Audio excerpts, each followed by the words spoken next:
This is the Hilton Garden Inn in downtown Omaha, across from the Steel House.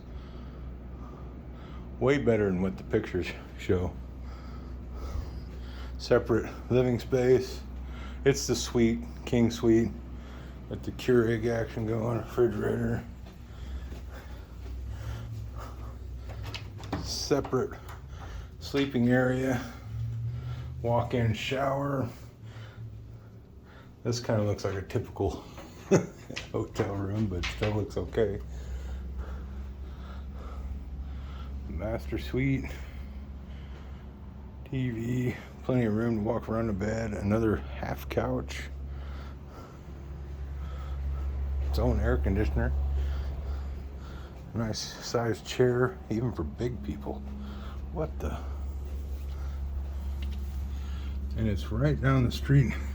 You can kind of see it over there, but there's the Steel House, and that's the entrance we'll have to go in, so we don't have to pay for parking. Booyah.